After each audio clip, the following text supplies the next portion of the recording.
Hello, అందరికీ నమస్తే. ఈ మధ్య హైదరాబాద్ బుక్ ఫేర్ జరిగిందనమాట. బుక్ ఫేర్లో మధ్యలో 2-3 టైమ్స్ వెళ్ళాను ఆ బుక్ ఫేర్ చూడడానికి.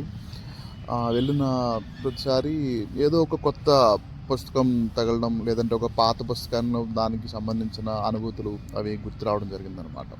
సో ఆ ప్రాసెస్లోని ఒక షాప్లో ఉన్నప్పుడు నా పక్కన ఒక అమ్మాయి వచ్చి ఆ షాప్ ఆయన అడిగింది, సార్ శ్రీశ్రీ గారిది మహాప్రస్థానం పుస్తకం ఉందా అంటే అందులోంచి ఒక చిన్న పుస్తకం తీసి ఇచ్చారనమాట.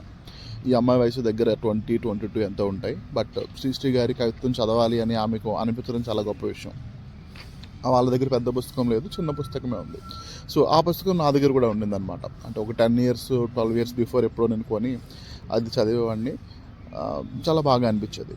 సో మళ్ళీ ఎందుకో ఇంటికి వచ్చిన తర్వాత నా షెల్ఫ్లో వెతికాను, ఆ బుక్ ఉందా లేదా అని చూస్తే బుక్ ఉంది.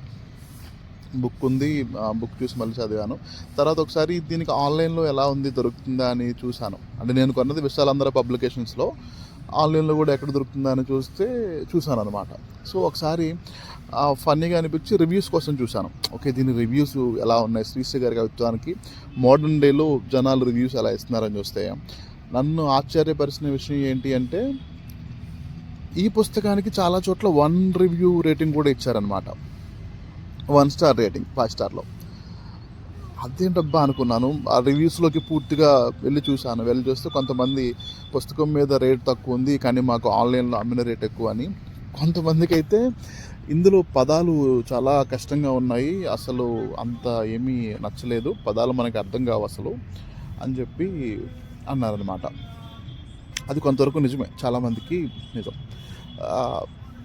సో నేను ఇది ఎందుకు చెప్తున్నాను అంటే, అంత గొప్ప కవి, ఆయన రాసిన పదాలే కొంతమందికి అర్థం కావట్లేదు కదా. సో మనలాంటి మామూలు మనుషులు చాలామందికి చాలా ప్రాసెస్లో చెప్పడానికి ట్రై చేస్తూ ఉంటాం. సో మనం చెప్పే మంచి కూడా అవతలకి అర్థం అవ్వాలి అని చెప్పి రూల్ ఏమీ లేదు, మీరు మామూలుగా చెప్పినా సరే. సో ఎవరికైనా చెప్పాల్సి వచ్చినప్పుడు చెప్పి ఊరుకోవడం తప్పించి, అయ్యో వీళ్ళు ఎందుకు ఇంత మంచి సలహా చెప్పినా పాటించట్లేదని ఫీల్ అవ్వడం అనవసరం అనమాట.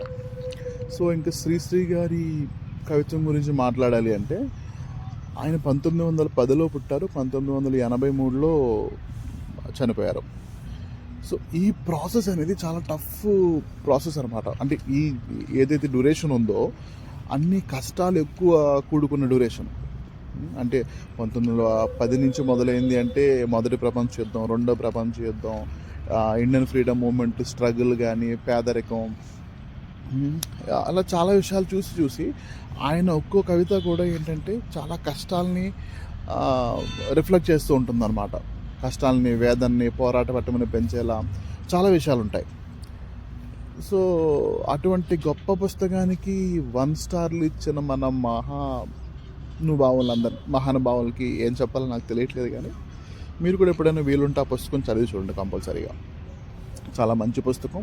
విశాలాంధ్ర పబ్లికేషన్స్ వాళ్ళు పబ్లిష్ చేపిస్తూ ఉంటారు.